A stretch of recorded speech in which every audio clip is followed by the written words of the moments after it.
Hi guys, my name is Taylor Watkins. I am the discussion leader for this week's module. Um, so before we start, I just want to disclose that this is not something I would choose to wear. I'm actually on my lunch break right now, but you gotta make time for your schoolwork. so, this week for Module 13, our assigned reading was Brannick's paper, which he wrote for one of Wordle, one of the authors of this book. He wrote it for one of her courses. It's titled Coaches Can Read, pages 383 to 394.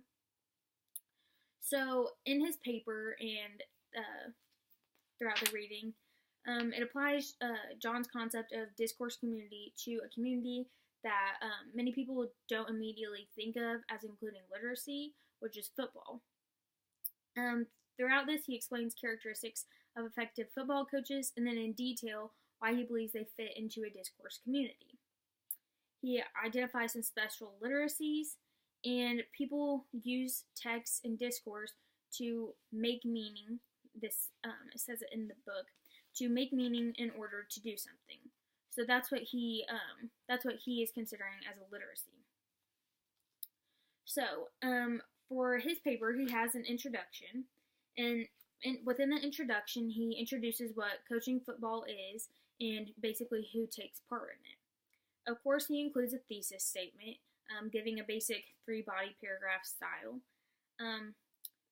In this thesis statement, it is, among these are the idea of goal-focused coaching, coaching with confidence, and the characteristics of effective coaches.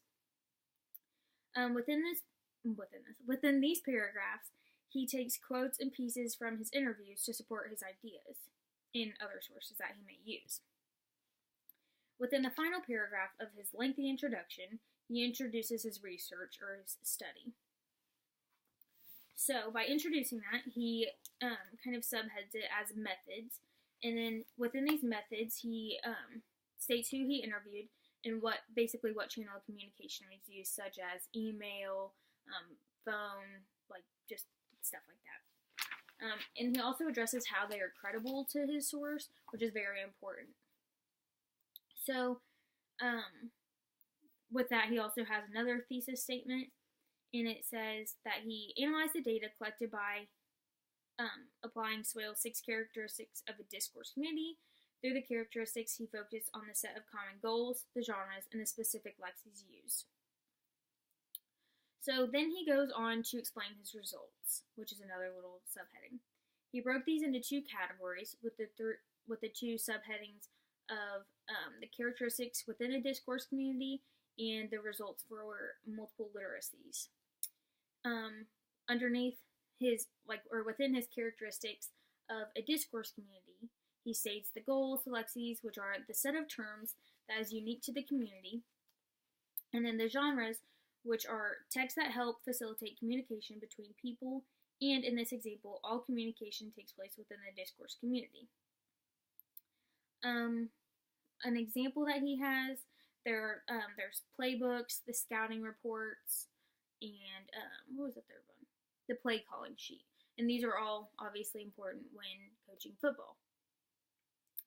And then he goes on, another paragraph is the results, or not another paragraph, but another section are the results for multiple literacies.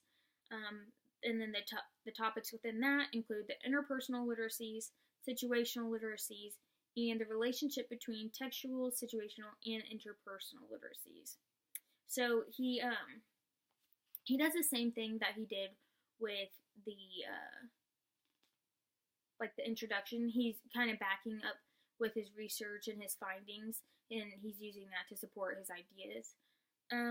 On page 389, let me find it, Mirabelli defines literacy as not just reading and writing, but things such as reading people. So that really will help you kind of dig deeper into the big idea. So then he goes, after he does that, he has his conclusion, and it just basically, just like any other conclusion, wraps up his ideas and supports his findings. So my questions that I have for you to start this discussion include, how could you use this article as a model for your own paper? And this next one is kind of a two-part question, so you could break this up into three if you'd like. How will you know which sources are reliable, and who will offer adequate support for your study? So, thank you for watching. I hope this makes sense and helps with your project, and good luck.